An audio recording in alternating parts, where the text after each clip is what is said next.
So, okay, we've got 90 minutes deep. What have you been doing in that? You've had your light in the eyes. What have you been doing between that and the yerba mate 90 minutes?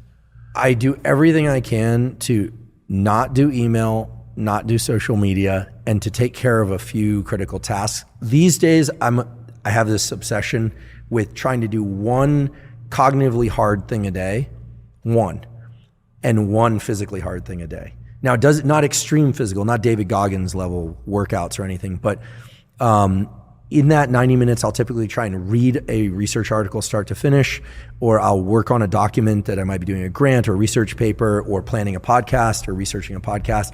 I try and get my brain into kind of a linear mode. I try and narrow that aperture. Because if I don't, the distraction that's created by social media and interactions with others can kind of wick out into the rest of the day. So I'm not necessarily trying to finish something in that time, but I try and do something challenging. I experience great pleasure from battling through something mentally challenging, but that's something that I built up since my university years when I was about 19 or so, got serious about school and really started to experience the deep pleasure of like, I figured that out, or like, that was really tough. I don't always succeed, but that's what I'm doing in that hour to 90 minutes. But I confess sometimes we'll take a walk during that time and maybe talk through some things that are challenging, or sometimes I get lazy and I'll miss a day of that cognitive challenge. Then I do caffeine about 90 to 120 minutes after waking. And even though I prefer to work out earlier, I generally will then do some sort of physical workout. I have a very consistent routine. I've done it for 30 years where I weight train for 45 or minutes to an hour every other day.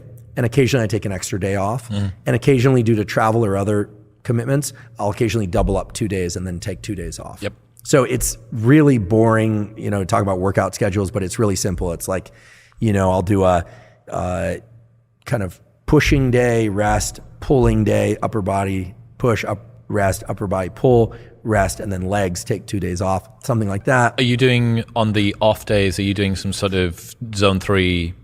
Always jogging or skipping rope. Those are my favorite forms of cardio. Sometimes swimming, but typically I'll go running for 30 to 45 minutes. Or if I'm feeling a little bit lazier, because I always find the high intensity stuff to be easier than the long drawn out stuff, I'll sometimes throw on a weight vest, a 30 or 50 pound weight vest, and I'll go out for a shorter run.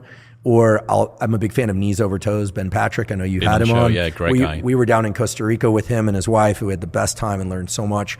I'll occasionally do a backwards, hill walk, or throw on the weight vest for that. We sometimes will get bands and so there's a great way to combine this.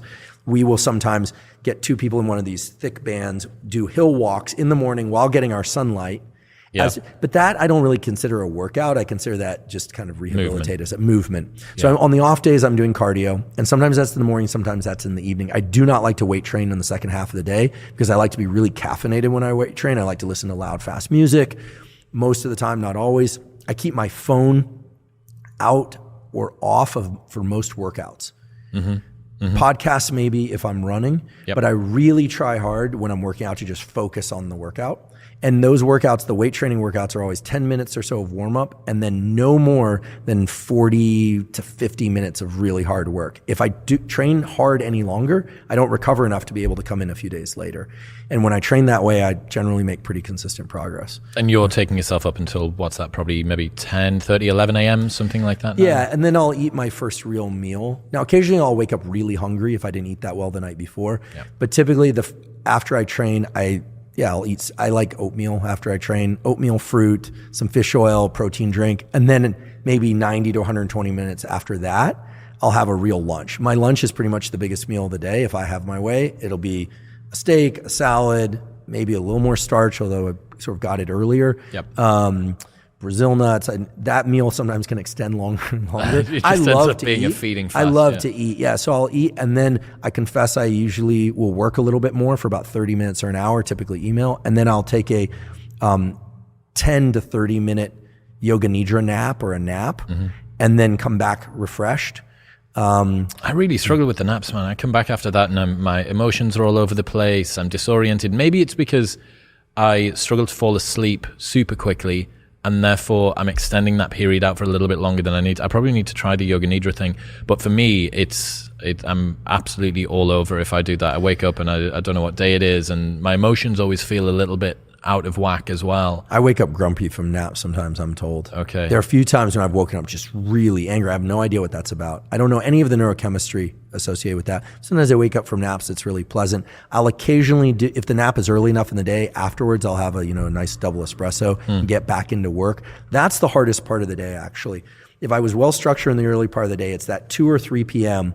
The key is then to try and get something really useful done cognitively again. So some people might look at this and say, wait, you're working for an hour in the morning and 30 minutes here and an hour in the afternoon. When are you actually working? But it's really about the depth of the trench when you're working. And so if I'm going to drop into something again for a few hours in the afternoon, I'm really going to drop into it. And that's typically phone off and out of the room. And my goal is to get to the evening time so that I can do the things that I want. What's happening, people? If you enjoyed that, then press here for the full unedited episode. And don't forget to subscribe. Peace.